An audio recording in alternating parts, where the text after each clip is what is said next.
of God, Elohim. Back in Genesis 1, we were introduced to Elohim. And reading right to left, this is in the lower left corner, you have the Aleph, which we've already done, which is a vowel sound, depending on the letters it's next to. So it could be A, sometimes it's E. So here it's an E, and then Lamed is right next to it. So El by itself means God. Elohim is a plural form of God. It's a little bit of a stretch to say the Hebrews were thinking about the Trinity back then. Okay, it's a lot of a stretch to think they're talking about but there is undeniably sections of the Bible, including Genesis, where God is referred to in the plural, as if there's multiple aspects of God or multiple people of God. So that is where our understanding of the Trinity does come from. But sometimes you'll see just the name El. I'd be remiss if I didn't let a Superman analogy go by. And if you're good students of comic books, you'll know that Superman's real name is... Anyone? Oh, no. Kal-El. And his father, Jor-El. And so the El is, people think, was a reference to God, like kind of like they're gods from up on high. So there you go. That's Lamed. Now, back to the Bible. We are talking about a new phase in the story of Jacob after his incredible dramatic encounter with, we'll go ahead and say God, on the pathway to Penuel, where he wrestled with God. Oh, I'm sorry, these are all the things from last time. And there's Penuel on where the arrow is, which meant the face of God. And this again was etiology, kind of explaining a tradition or a history of why the town was called the face of God. But it turned into an incredible story of Jacob wrestling with God, and that becomes a huge metaphor for any of us in faith who have difficulty just accepting the reality of our world or our faith or the pitfalls of belief, that we often wrestle with God, and ultimately God wins the wrestle, but we come away usually with some kind of mark that we've encountered God. And for Jacob, that will be the hip. His hip was displaced, so he'll always have a limp to remind him of his encounter with God. So, did anybody have any other thoughts from the previous week about that story or that passage? I know I spoke a lot about it because I love it. It's inspiring. Good to hear. Boring. Today, Esau and Jacob finally catch up with each other. Remember, the whole thing that's been going on, at least in the last couple of weeks of our Bible study, several chapters of Genesis, is that Jacob was in an exile because he stole Esau's birthright and got caught. So Esau vowed to kill him, and now upwards to 20 years have passed while Jacob was far up north and met Rachel, and then met Leah, and then met their servants and had 12 children, 12 sons and one daughter. And now Jacob was on his way back to confront Esau to return to his home in Canaan, and that's where he encountered the messenger. So now that story is over, we pick up with Genesis chapter 33.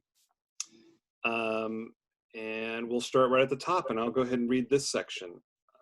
I'm going to read, it's majority of chapter 33, but I'll stop before Dinah is introduced, or reintroduced, I should say. Jacob looked up and saw Esau approaching with 400 men. Jacob divided the children among Leah, Rachel, and the 2 women servants. He put the servants and their children first, Leah and her children after them, and Rachel and Joseph last. He himself went in front of them and bowed to the ground 7 times as he was approaching his brother. But Esau ran to meet him, threw his arms around his neck, kissed him, and they wept. Esau looked up and saw the women and children and said, "Who are these with you?" Jacob said, "The children that God generously gave your servant." The women servants and their children came forward and bowed down. Then Leah and her servants also came forward and bowed. And after Joseph and Rachel came forward and bowed, Esau said, "What's the meaning of this entire group of animals that I met?" Jacob said, "To ask for my master's kindness." Esau said, "I already have plenty, my brother. Keep what's yours." Jacob said, "No, please, do me the kindness of accepting my gift. Seeing your face is like seeing God's face, since you have accepted me so warmly. Take this present that I've brought, because God has been generous to me, and I have everything I need." So Jacob persuaded him, and he took it. Esau said, "Let's break camp and set out, and I'll go with you."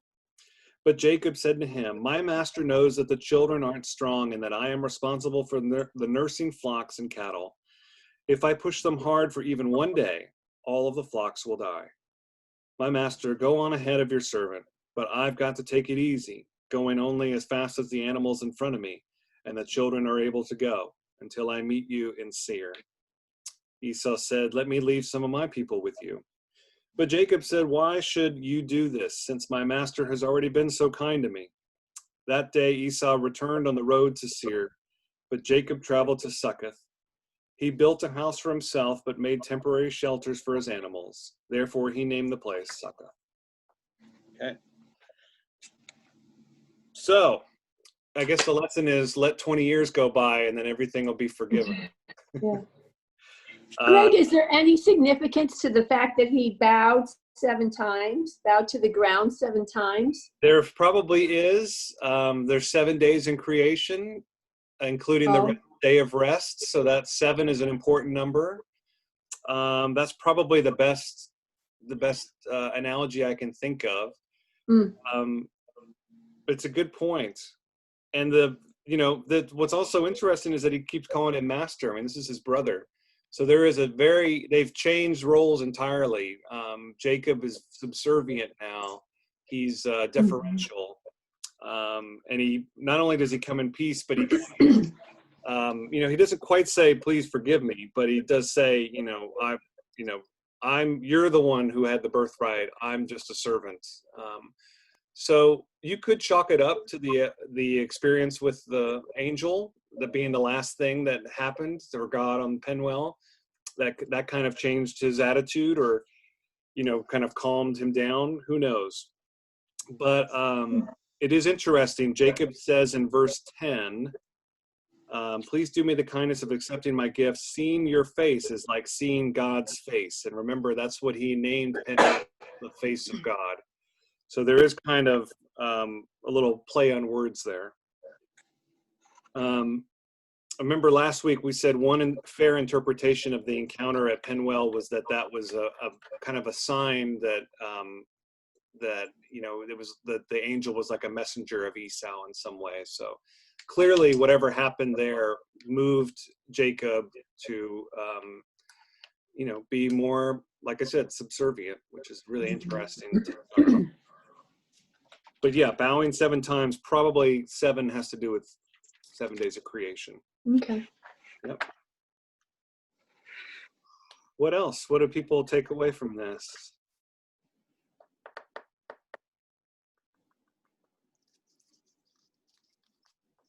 Well, it's okay. There's not much to take away. I did want to put up if you're looking on the screen, there's a lot here, but I'll just kind of walk you through it a little bit. Okay, so now the Greg, two brothers. I can't see the screen. Am I doing something here? All you see is faces. Is that right? You probably want to change your view, Mary. It's a little hard for me because I can't see what you're looking at, but never mind. If it's complicated, I'll lose you if I do anything. That's true. Okay. Sorry, I'll explain what we're looking at now. It's an image of Jacob and Esau on the left and Jacob on the right. And another thing that's going on here is we're retrofitting into the story. This is a climax. This is really where it all comes to end for Jacob and Esau. And it is ending predominantly happy, but it really is explaining the establishment of 2 very important tribes. I don't want to say rivals, not at this point in time, but the descendants of both Jacob and Esau. It's not going to be always the clean, friendly, encounters between these tribes as they go down. So we have Jacob of Israelites. Remember, the messenger renamed Jacob Israel, which means wrestle with God, contend with God. So Jacob is now the patriarch of Israel, and that is one tribe. And remember, the distinguishing features about Esau was that he had red hair, right? And they kept mentioning the red all the time. And his nickname was Red.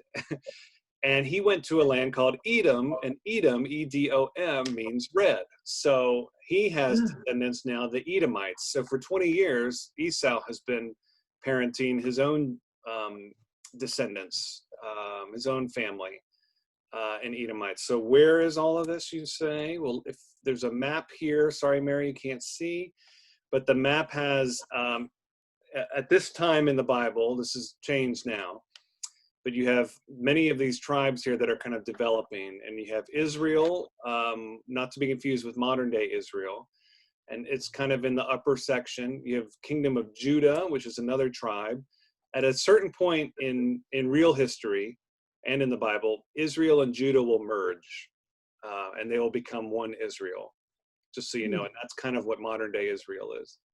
There's Edom down to the south. It's almost into Egypt and northern Africa. And Moab, Edom is yellow, and Moab there is kind of this purple color also. So these are rival tribes, but that's kind of at least a geography of kind of what we're talking about here. So the Edomites of Esau are down to the south, and Israel and his family will be expanding up to the north. Okay. So when the two brothers met up, were they were one of the brothers looking to gain more land, or that's a good question. I mean, was it just coincidental they met up? No, they were headed to each other, but I think each one, especially Jacob, we've only been following Jacob, so we're kind of seeing things through his eyes. He really is expecting a confrontation.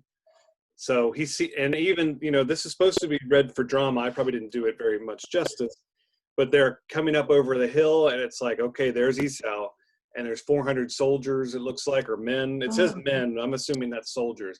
So the drama, if this was played out like a movie, is that they're there, and Esau's going to make good on his promise and wipe them out. Okay. And to make matters worse, it's a little problematic.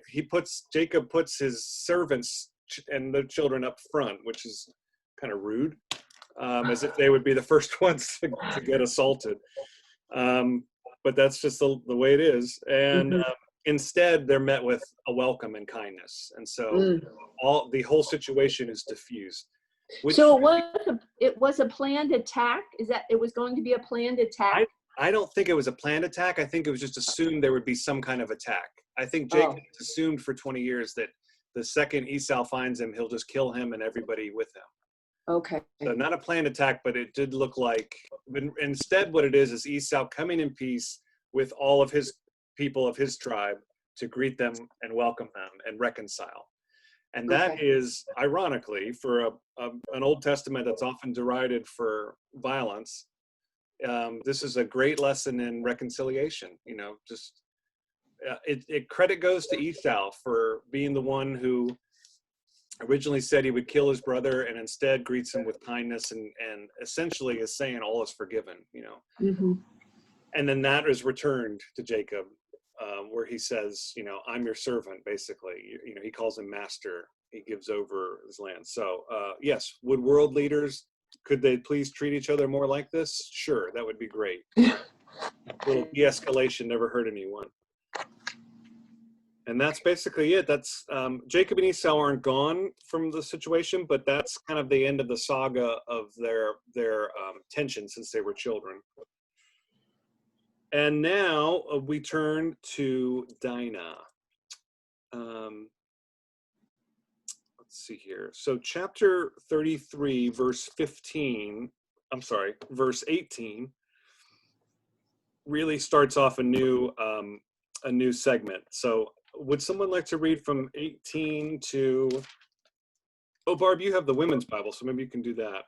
Sure. Why don't you do 18 and then into the next chapter, maybe stopping around, let's see, maybe 24, and we'll just see where we're at that point. Shechem is the name there. That's probably looks like a hard word to pronounce. Okay. Shechem. All right.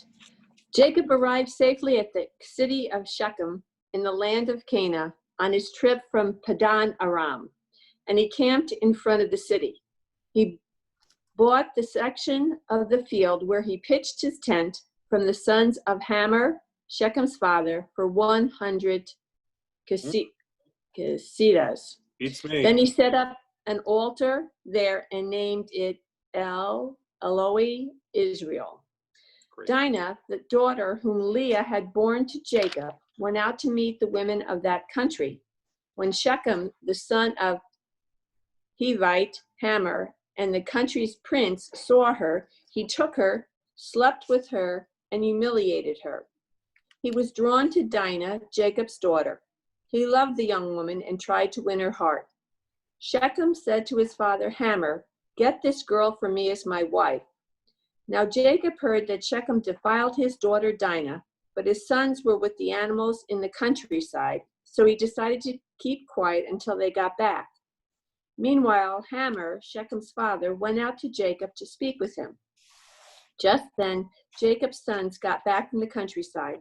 When they heard what had happened, they were deeply offended and very angry, because Shechem had disgraced Israel by sleeping with Jacob's daughter. Such things are simply not done. Hamor said to them, "My son, Shechem's heart is set on your daughter. Please let him marry her. Arrange marriages with us. Give us your daughter and take our daughters for yourself. Live with us. The land is available to you. Settle down, travel through it, and buy property in it." Shechem said to Dinah's father and brothers, "If you approve of me, tell me what you want, and I will give it to you. May the bride's price and marriage gifts as large as you like, and I will pay whatever you tell me. Then let me marry the young woman." Jacob's sons responded deviously to Shechem and his father Hamor, because Shechem defiled their sister Dinah. They said to them, "We can't do this, allowing our sisters to marry uncircumcised men, because it's disgraceful to us. We can only agree to do this if you circumcise every male as we do. Then we will give our daughters to you, and we will take your daughters for ourselves. We will live with you and be one people. But if you don't listen to us and become circumcised, we will take our daughter and leave." Their idea seemed like a good one to Hamor and to Hamor's son Shechem. The young man didn't waste any time doing this because he liked Jacob's daughter so much. He was more respected than anyone else in his father's household. Hamor and his sons, Shechem, went to the city's gate and spoke to the men of the city. "These men want peace with us. Let them live in this land and travel through it. There's plenty of land for them. We will marry their daughters and give them our daughters. But the men will agree to live with us and become one people only if we circumcise every male just as they do. Their livestock, their property, and all their animals, won't they be ours? Let's agree with them and let them live with us." Everyone at the city gate agreed with Hamor and his son Shechem, so every able-bodied male in the city was circumcised. All right. Circumcision. You thought we were done with that, didn't you? Yeah. Woo. That'll teach them. Yeah. So not introduction to Dinah here is not a pleasant story.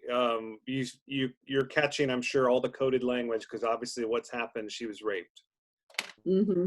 And then, as I think sometimes happens, you have the male regretting that he took her by force and then saying, "I love you dearly." And of course, poor Dinah has no agency in any of this. You just have Shechem's point of view that he's obsessed with her. So yeah, don't name your children Shechem. That's for sure. Not a good person. And then I will say, let's talk about a little bit of redemption here. Dinah's brothers, some of whom have different mothers, do stick up for her.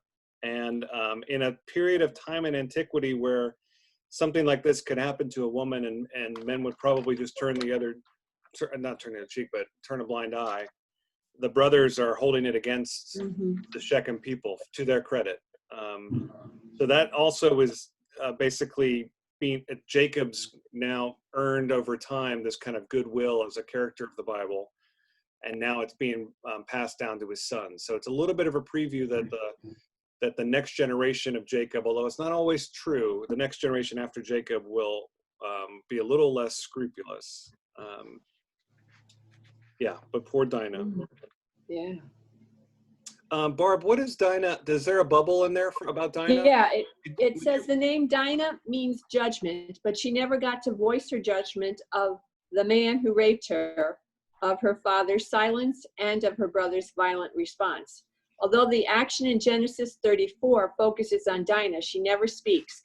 The only other woman in the narrative, Leah, and the women whom Dinah was going to meet never speak either. True to the patriarchal culture of that time and place, the men in the story were the protagonists who treated Dinah as an object.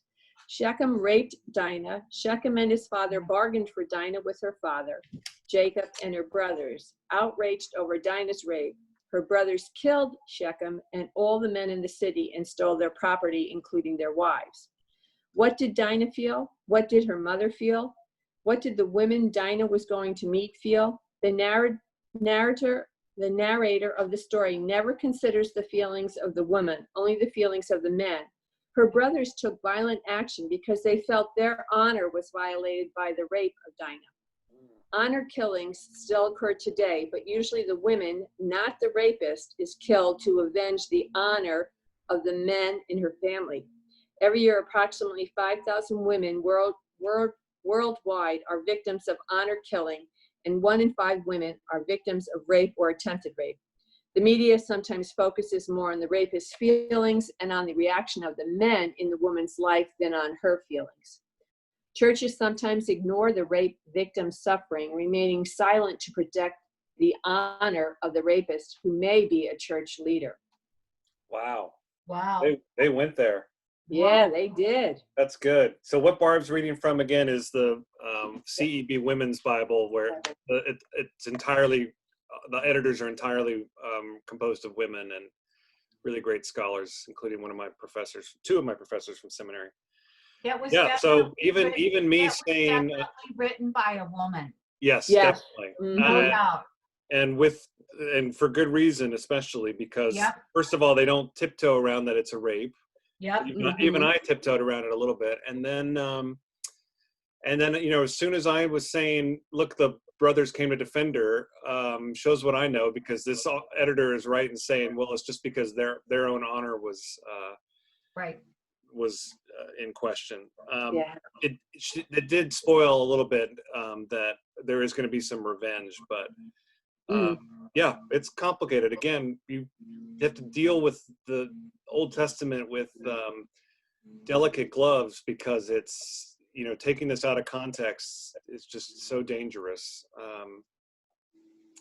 It's hard. It's hard. It's really, Greg, are there any other places in the Bible, when they do the whole thing about what did Dinah feel, what did the other woman, is there any place in the Bible other than clearly when Mary finds out that she's going to give birth, they talk about her reaction, but it's really not common to even hear or read about women's reactions at all in the Bible? Is it pretty much, because it's a man's world and that's the way it is? yeah, that's At the resurrection, the women are there and they're pretty vocal. Oh, that's true. Yeah. That's true. I mean, again, ironically, it's Mary Magdalene's feast day, and she's one of the few women in the Bible that gets a lot of time. She speaks, that's one improvement. She speaks. Mm-hmm. But she also interprets, and and you can say that Jesus chose to show himself to her, metaphorically speaking.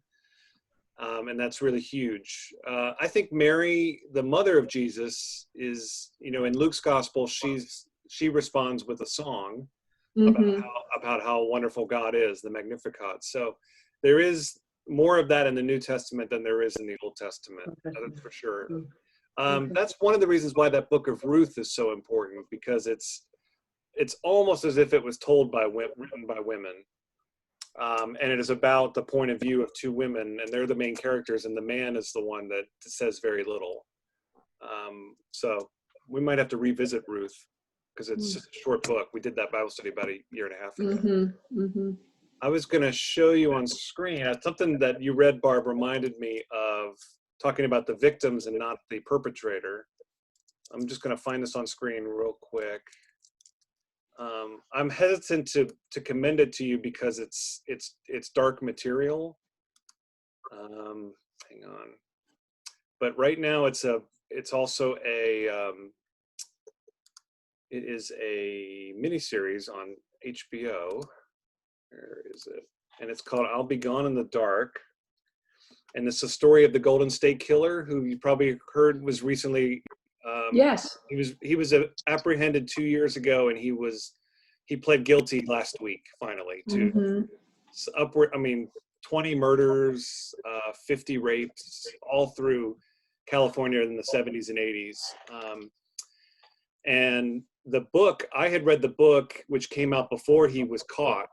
And this author, Michelle McNamara, is the wife of a comic named Patton Oswalt, who you may have seen some of his work, right?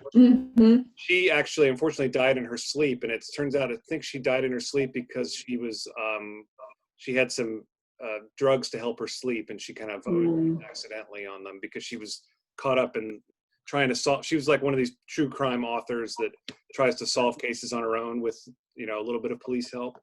It's an incredible book, but one of the reasons it's so beloved and why it's been made into this miniseries now is because she took the time, because it's a woman writing this, she spent most of the time from the point of view of the victims and profiling what the victims went through and how they coped, and you really understand what it's like to be a rape victim.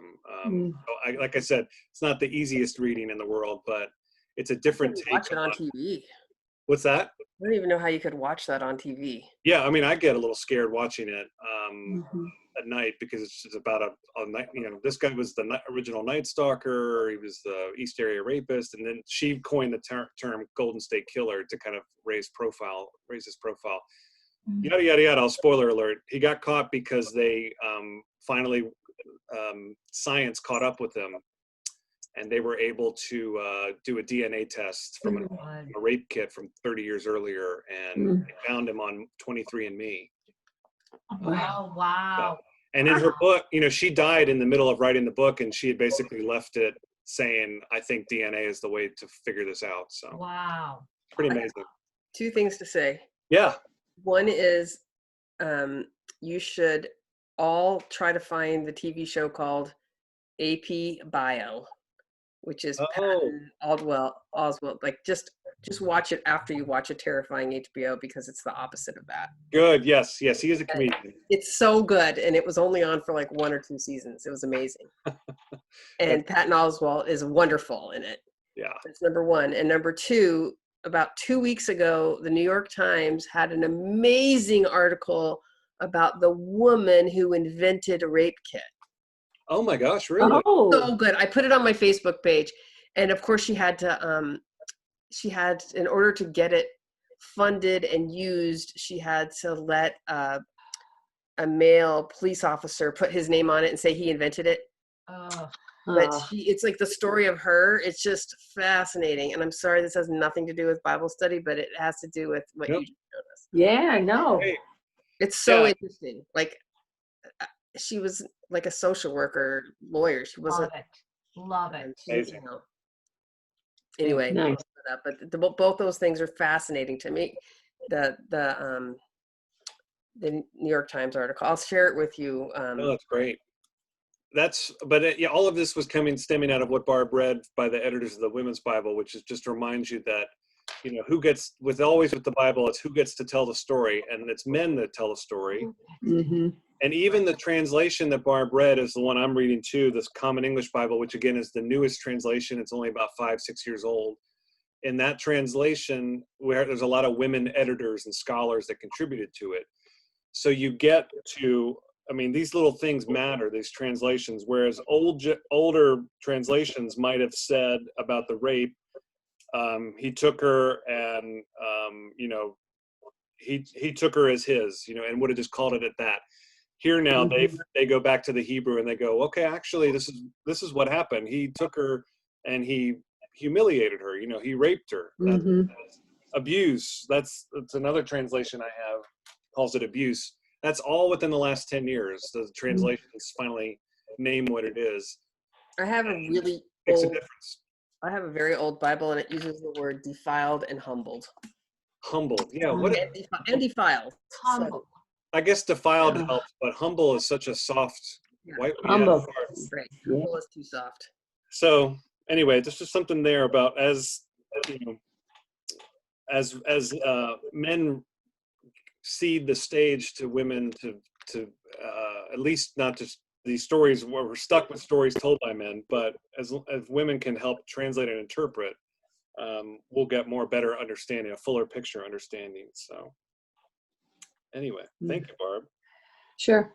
Does anybody have another translation they want to read from? Different translation, starting at verse 25? Ooh, I have the message. Oh, that's great, Jan. Would you start that one and then go ahead into the next chapter and stop at verse 8 or after verse 8? Okay. 3 days after the circumcision, while all the men were still very sore, 2 of Jacob's sons, Simeon and Levi, Dinah's brothers, each with his sword in hand, walked into the city as if they owned the place and murdered every man there. They also killed Hamor and his son Shechem, rescued Dinah from Shechem's house, and left. When the rest of Jacob's sons came on the scene of slaughter, they looted the entire city in retaliation for Dinah's rape. Flocks, herds, donkeys, belongings, everything, whether in the city or the fields, they took. And then they took all the wives and children captive and ransacked their homes for anything valuable. Jacob said to Simeon and Levi, "You've made my name stink to high heaven among the people here. These Canaanites and Perizzites, if they decided to gang up on us and attack as few as we are, we wouldn't stand a chance. They'd wipe me and my people right off the map." They said, "Nobody's going to treat our sister like a whore and get by with it." God spoke to Jacob, "Go back to Bethel, stay there and build an altar to the God who revealed himself to you when you were running for your life from your brother Esau." Jacob told his family and all those who lived with him, "Throw out all the alien gods which you have, take a good bath and put on clean clothes. We're going to Bethel. I'm going to build an altar there to God who answered me when I was in trouble and has stuck with me everywhere I've gone since." They turned over to Jacob all the alien gods they had been holding on to, along with their lucky charm earrings. Jacob buried them under the oak tree in Shechem.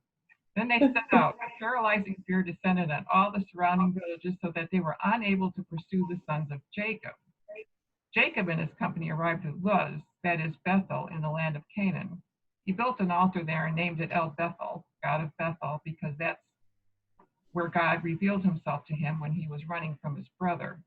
And that's when Rebekah's nurse, Deborah, died. She was buried just below Bethel under the oak tree. It was named Allen Bakuth, Weeping Oak. All right. That's great, Wow. Jane. Wow. Hey, first of all, we got a couple L's in there. So there, he names the place El Bethel. And if you remember, Bethel means house of God. That's where Jacob had the dream, Jacob's dream, which I preached about last Sunday. By the way, if you didn't catch on, one of the fun things about doing Genesis now is that it's also an option for our lectionary on Sundays. So we're ahead of where we are on Sundays, obviously. So we got Jacob's ladder last week. We'll get Jacob wrestling in a couple weeks, I think. Anyway, Bethel was what he named the place. Remember, he woke up from the dream, said, "Surely God was in this place, and I didn't know it." And then he puts a rock down and pours oil on it, right? So now they're returned because he said, "That's the place where this all started for me, where I realized God was on my side." Notice Jacob has condemned the behavior of his sons, and then says, "I'm going to build an altar here." And then he calls the altar, awkwardly, God's house of God. So I don't know. You won't see many temples out there named El Bethel because it's kind of redundant. So anyway, sorry, I just wanted to say that.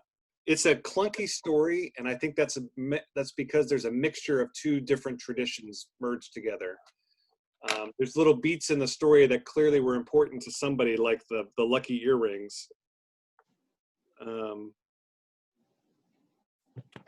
And also some humorous things too. You know, they kind of tricked all those men into getting getting circumcised. So then they're indisposed a little bit. They're in recovery for a few days, and then they're able to take advantage of them. Kind of a reverse. So, oh, by the way, on screen is where Shechem is. It's a little confusing because it's, whoops, kind of like Jacob's new name, Israel.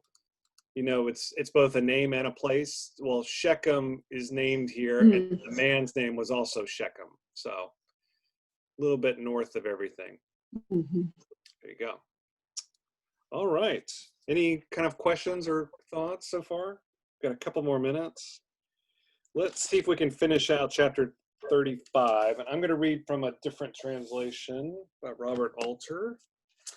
How many translations do you think there are out there on the Bible? Oh gosh, easily over 100. Wow. There's really only about maybe 10 or 12 that I think would be considered scholarly or that are in wide distribution, you know, so. How would I find a list of those? I will, let me just Google it real quick. It's a really good question, so this is worth doing. Hang on one second. Bible Hub, I think. Let me make sure I'm sharing my correct screen here.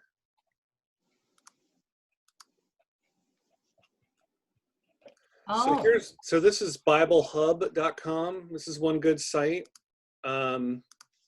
Everything here, all of these 3-letter words are all different translations, and these are ones that are generally well accepted, although for our tradition, the most important one, NRSV, is not represented here. But here's NIV. This is one you find a lot. And then you click on Genesis 1 and you get that translation. oh, okay. ESV, English Standard Version, you find a lot. King James Version, we know. Mhm. They don't have CEB on here. So, yeah, I think you could, there's other sites that show, I think maybe Bible Gateway also. Gateway. Yeah, this is the right one. Sometimes I get those two confused. So let's say we're on Genesis 35. And see how it's defaulted to the New International Version because that's the worldwide, that's the most popular version.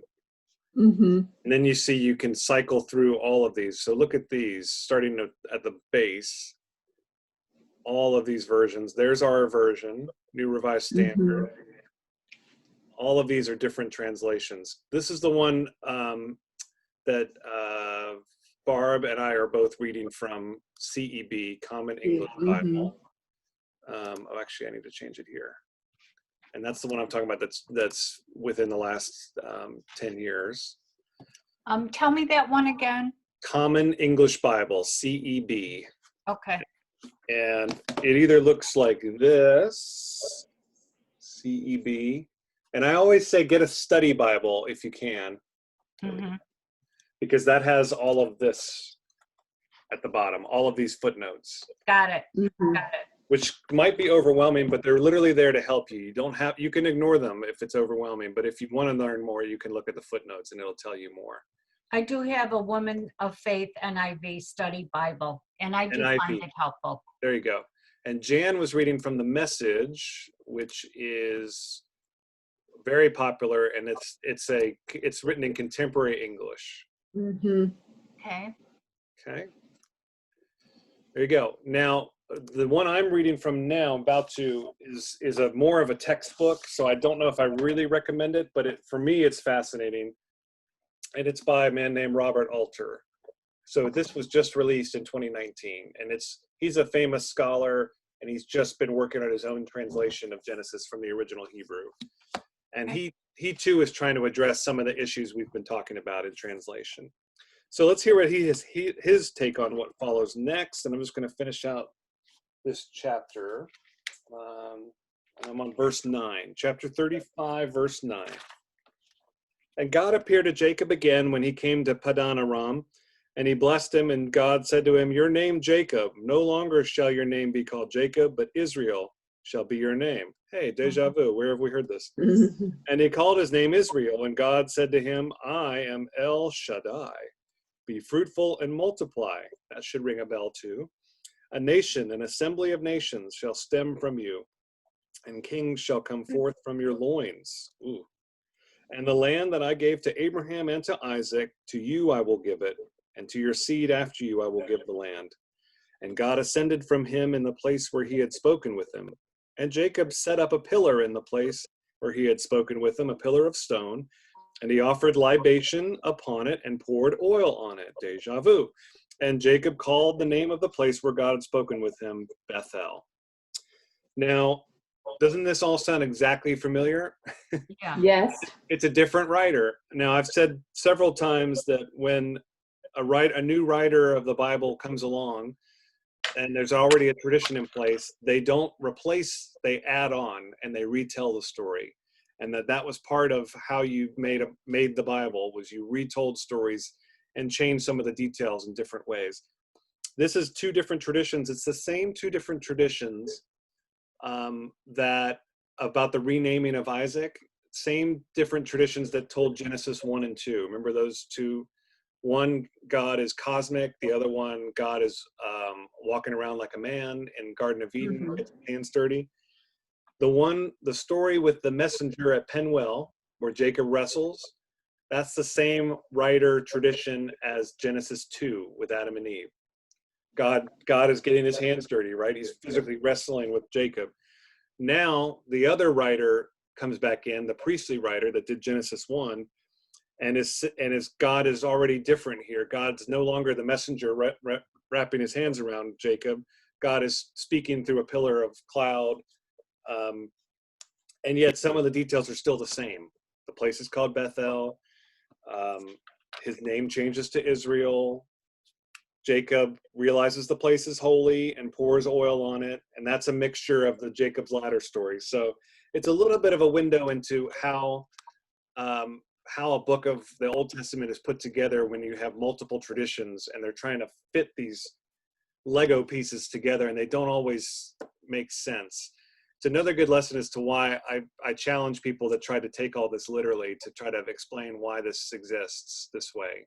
Why would it have the exact same story from two different stories kind of pieced together like Frankenstein a little bit? Yeah. Does that all make sense, everybody? Mm-hmm. Okay. So yeah, you should have had a lot of deja vu and all of that. And they journeyed onward from Bethel when they came, and when they were still some distance from Ephrath, Rachel gave birth, and she labored hard in the birth. Again, this is back, we've already heard some of this. And it's now being told from it's almost like in a movie where they go back and show you a different perspective of the same scene. As it happened, when she was laboring hardest in birth, that the midwife said to her, "Fear not, for this one too is a son for you." And it happened as her life ran out, she was dying, that she called his name Ben-Ani, but his father called him Benjamin. And Rachel died, and she was buried on the road to Ephrath, that is Bethlehem. And Jacob set up a pillar on her grave, and it is the pillar of Rachel's grave to this day. Clearly, they're important to somebody to get to explain why the pillar of Rachel exists in real life. They wanted to put this into the story. But curious that all the births were taken care of earlier, and they didn't mention her dying in childbirth. So it's two different traditions of how she died. And has to go and said, remember the soap opera of Jacob and the wives and the servants having children? Remember, Rachel is the one he truly loves. I mean it in the sweetest way I can possible. He's stuck with Leah and the two servants and their children out of circumstance, but Rachel was the love of his life. And Israel journeying onward and pitched his tent. Notice that this translation changed Jacob to Israel there. Oops, sorry. And when it happened, when Israel was encamped in that land, and Reuben went and lay with Bilhah, his father's concubine, and Israel heard. And the sons of Jacob were 12, the sons of Leah. So now we're going to do a little genealogy here to just clean things up. The sons of Jacob were 12, the sons of Leah, Jacob's firstborn, Reuben and Simeon and Levi and Judah and Issachar and Zebulun. The sons of Rachel, Joseph and Benjamin. The sons of Bilhah, Rachel's slave girl, Dan and Naphtali. And the sons of Zilpah, Leah's slave girl, Gad and Asher. These are the sons of Jacob who were born to him in Padan Aram. And Jacob came to Isaac his father in Mamre at Kirith Arba, that is Hebron, where Abraham and Isaac had sojourned and where they're buried. And Isaac's days were 180 years, and Isaac breathed his last and died, and was gathered to his kin, old and sated with years. And Esau and Jacob, his sons, buried him. And that is the end of chapter 35. So if you're getting lost on the 12 sons, who will all become 12 tribes of Israel, there's a little list there. And yes, Jesus's 12 disciples is an echo of the 12 tribes of Israel, if you were wondering about that. Greg, and maybe you'll answer this when we begin again, but the 12 sons, do they all have the same kind of power in terms of when they become the tribes, or is there a hierarchy because they may be Leah's sons? Or Good question, and I best say that we'll have to wait and see what happens, because there is almost the very next story we're going to get to is the struggle of the sons. Oh, okay. And competition between them. So, Barb, you're right. Your thinking is correct. You're right on the right line of path. And that's actually what leads us, if you can see on screen, to the next thing we're going to talk about is the Joseph, the son of Rachel and Jacob, is the central character in what the Andrew Lloyd Webber play, Joseph and the Amazing Technicolor Dreamcoat. So there you have it. It's and that story is going to get told. Obviously they take liberties in the musical, but some of the things are actually very true about the coat and about the struggle with the brothers and adventures and exploits in Egypt. And that is basically, we're now setting up from chapter 36 to the end of Genesis will all be Joseph's story, Joseph and his brother's stories. Okay. As Esau and Jacob are now the surviving family members, they're going to start to recede into the background, and it's going to be about the story of these 12 sons, and how they deal with exactly what you're saying, Barb, how they deal with some of them being favored over than others. Okay.